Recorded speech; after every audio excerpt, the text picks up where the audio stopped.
Hello, it's Huples Cat. I want to talk today about the bird apocalypse. You've probably seen it on the news that 2.9 billion birds have died in North America. What does this actually mean, and what are we actually going to do with that kind of information? It seems the news has apocalyptic climate change news all the time, but the question is, so what? What will it mean in the future, and what does it mean for us now? So all of these news reports have been generated by just one piece of scientific research, and whenever in science you have to be a little cautious about basing decision making off one research project. However, it's a pretty good study, and they also backed up their own findings by using alternative weather radar data, which I'll talk about a little bit. But there's also two other reports, and one of them's an opinion piece, that actually looked at the role of neonicotinoids in reduction in bird populations, which I think is interesting. Basically, most GMO products are going to have some form of neonicotinoids attached to them, involved in keeping weeds and predators away from them. And they're actually designed, a lot of the products, and they're not food, the products are actually designed to release neonicotinoids into the near environment to cut down the cost of weeding and crop losses. And it's interesting, by doing that in the short term we've increased food supply, no doubt, but maybe in the long term we might lose the biosphere, which will mean we all die. So that's the apocalyptic version of this, and also the happy version of this. So these are the three reports, and I'm just going to go through them. It's going to be a little dry at times, it's going to be some data. I will put up some pictures of dying birds that are still looking healthy, so you can see what we're actually risking here, what we're actually losing here. So the 2.9 billion is an estimate. It's a conservative estimate. It's almost certainly higher. And that's a reduction in birds in North America since 1970, within my lifetime. And that has backed up data for me, because I've seen with my eyes a massive reduction in insects and then birds over the last 4 or 5 years. So I'm very concerned about how this is going.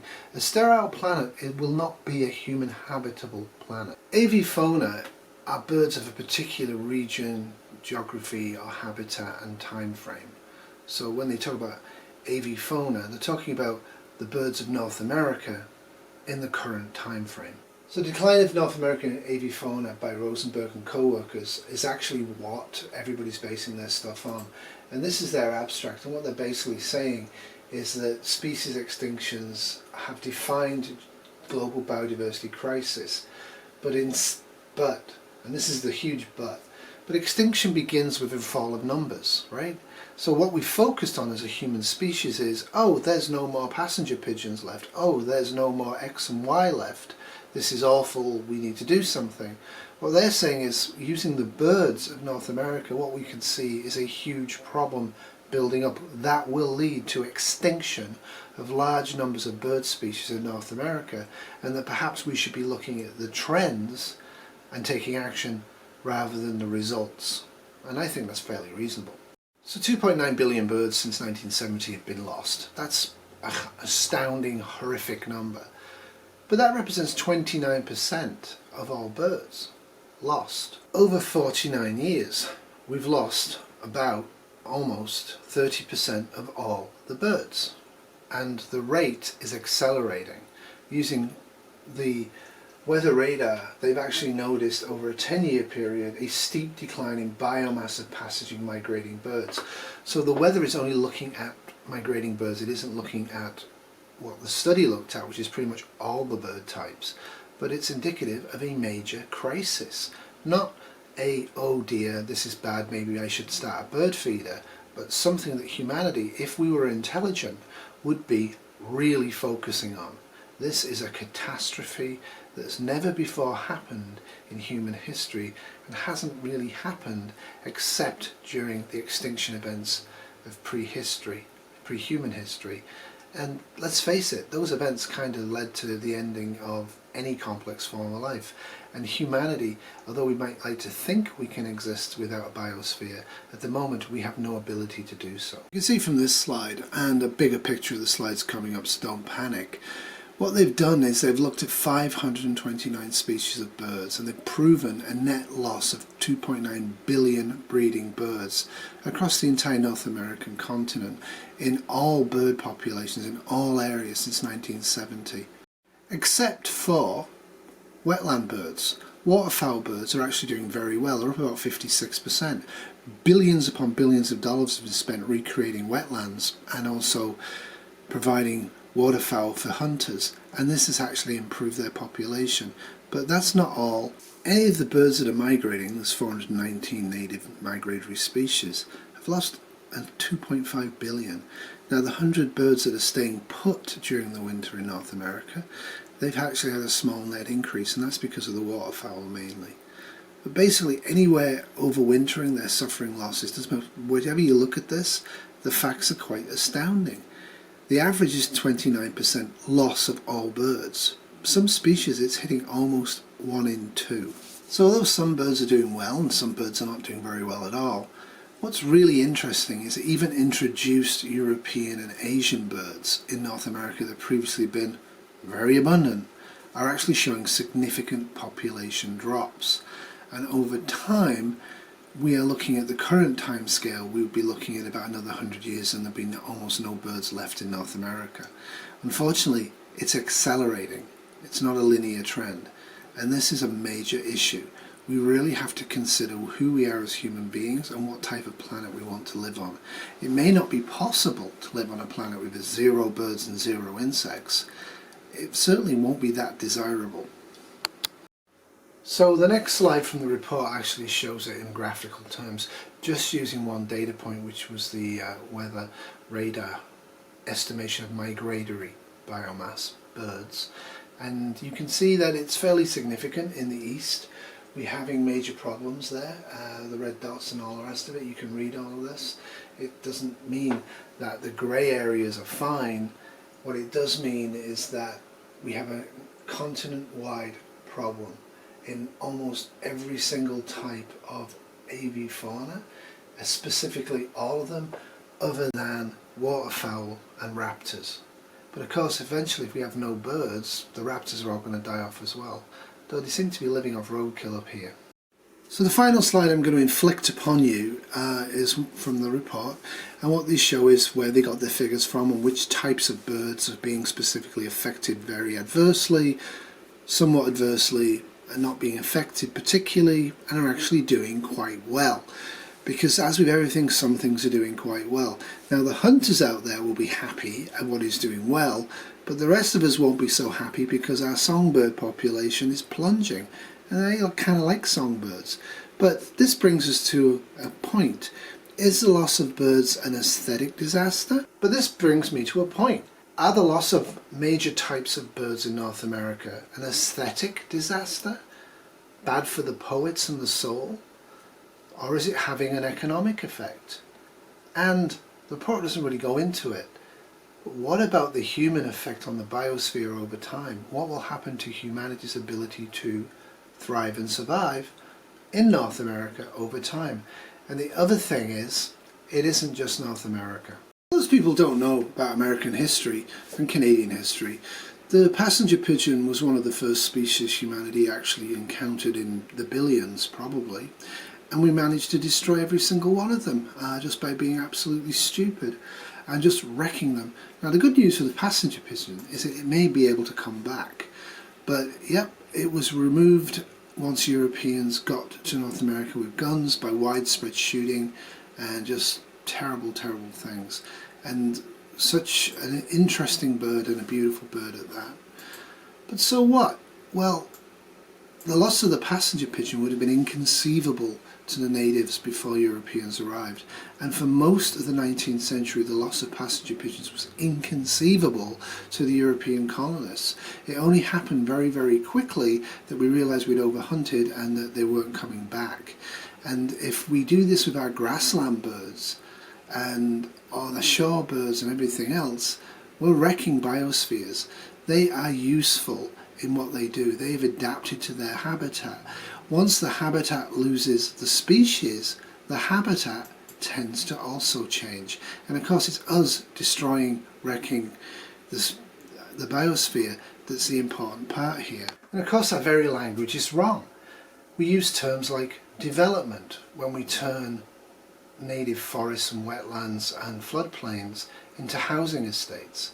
We use terms improving an area or making an area more economically viable. There is no economics without a viable biosphere. Now, I'm not calling here for a complete halt on development. What I'm calling for is a complete halt on any development whatsoever that affects wilderness areas. And we use up and we alter our garbage areas inside our inner cities before we start building cheaper in the short term housing estates on agricultural and wildland. We need to do this. We're literally removing the habitat that the birds need to live on, the insects need to live on, and ultimately that we need. A future of having lab-grown meat and fake foods made by chemicals is the future we're heading towards really, really, really quickly. Can you imagine a life without any sparrows or finches or blackbirds? I mean, it's nuts. No starlings, no house sparrows. I've seen huge reductions in the population in northern Ontario and in southern Ontario over the last 5 to 10 years. Absolutely. Now I will do a separate video, I think, on the neonicotinoid report because I think it's quite important. But climate change, yes, the temperature's up. Why? Human caused. You don't agree with that? Well, the temperature's up. People out there don't agree that the Earth's temperature's up. And that just absolutely astounds me. And there's not much point talking to those people, and I don't quite know why they're watching this, but anyway, hope you enjoy it. Anyway, climate change, human caused, habitat loss is a massive effect. We have removed massive amounts of trees, but remember this report is looking from the 1970s to now. So a lot of these habitat loss changes had already been in place and the population had probably dropped to 10 billion of birds, but now we're down to under 7 billion. This is dramatic.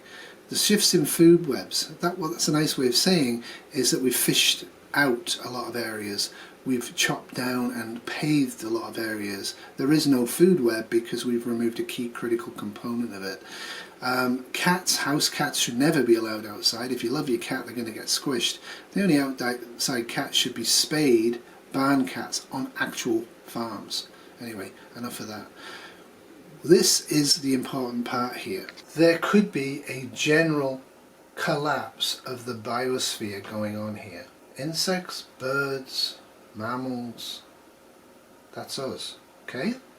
Bear that in mind the next time you decide to spray wasps with chemical poison, or the next time you chop a tree down that's not particularly bothering you because you want to have a better view of the shoreline.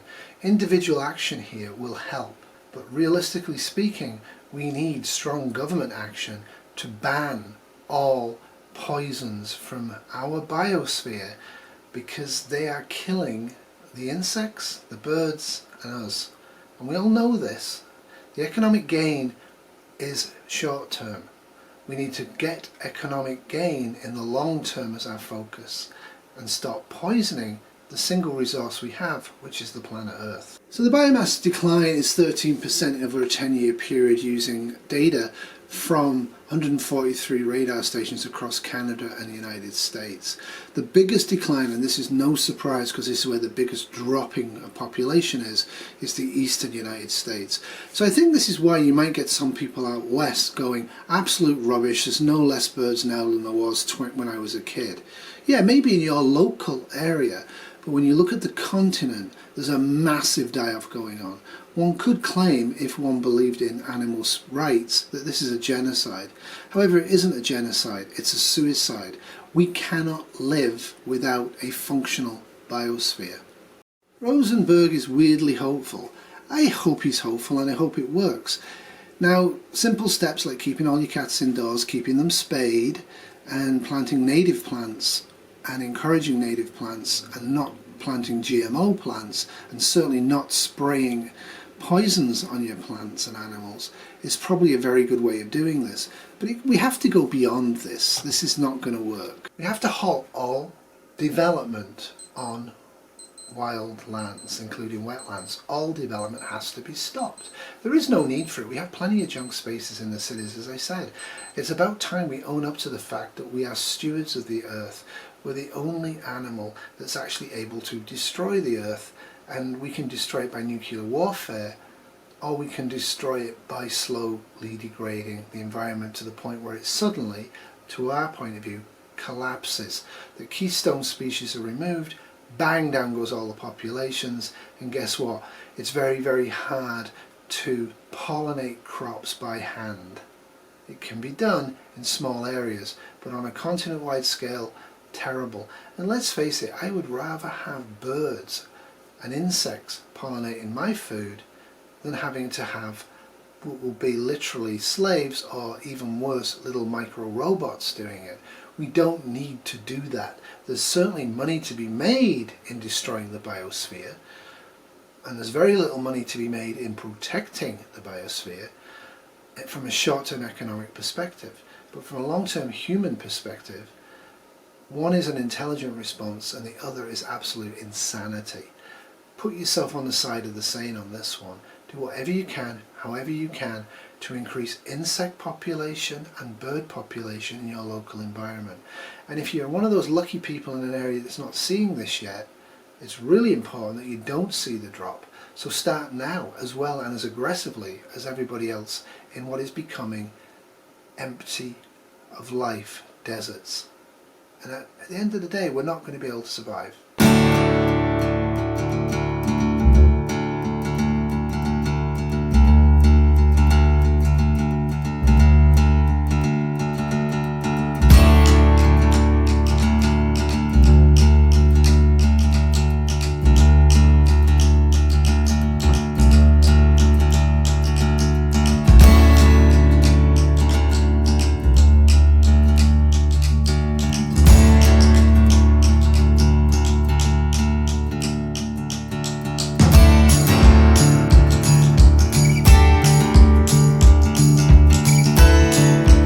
This presentation was brought to you by Bad Terrier Films.